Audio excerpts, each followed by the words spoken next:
Buenas noches a todos. Les hablaré sobre el caso de Luis Eduardo Huachala Chimbo, sobre el cual responderé a 4 preguntas relacionadas con el caso, para así entender los derechos vulnerados y su impacto que este caso generó. No. ¿Qué tipos de documentos son? Pues se encuentra un informe de admisibilidad de la Comisión Interamericana de Derechos Humanos, la CIDH, el cual analiza si la denuncia cumple con los requisitos para ser admitida y estudiada. Segundo, un informe de fondo, la CIDH, que detalla los hechos, los derechos violados, las recomendaciones al Estado ecuatoriano. Y tercero, una sentencia de la Corte Interamericana de Derechos Humanos, la Corte de IDH, que concluye el proceso estableciendo responsabilidades y ordena reparaciones. 2. ¿Qué derechos fueron violados según las instituciones que reconocieron el caso? Existen diferencias entre la decisión de la CIDH y la Corte IDH, tanto como la CIDH y la Corte IDH determinan que hubieron varias violaciones graves a los derechos humanos, las cuales incluyen el derecho a la vida, la integridad personal, la libertad personal, el reconocimiento de la personalidad jurídica de Luis Eduardo Huachala Chimbo, además que se violaron los derechos de acceso a la información, a la salud y a las garantías judiciales para sus familias.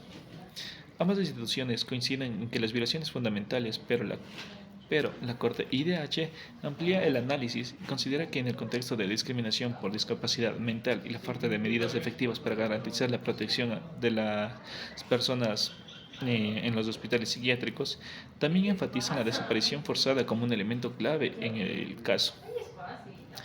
Tercero, ¿cuáles son los dos aspectos relevantes del caso para el sistema jurídico ecuatoriano? Dos puntos que parecen importantes sería, primero, la obligación del Estado de garantizar los derechos humanos en condiciones de vulnerabilidad, especialmente en las personas con discapacidades.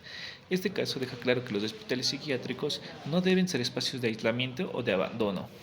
Segundo, la necesidad que tiene de fortalecer las investigaciones sobre desapariciones forzadas y en el caso expone la deficiencia que tiene la justicia ecuatoriana como la falta de diligencia y transparencia de los procesos, lo cual subraya la urgencia de los que necesitamos protocolos más efectivos y garantías para las víctimas y sus familiares.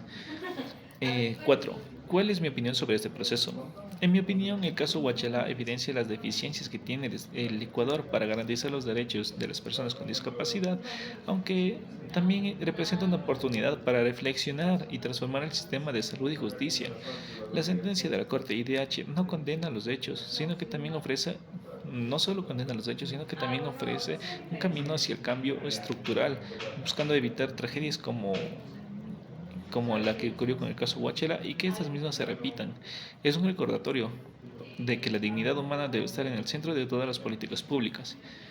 Y por último, para concluir, podemos señalar que este proceso nos enseña la importancia de exigir justicia y trabajar para construir medidas más inclusivas y respetuosas de los derechos humanos, sin importar su condición en el Ecuador. Gracias.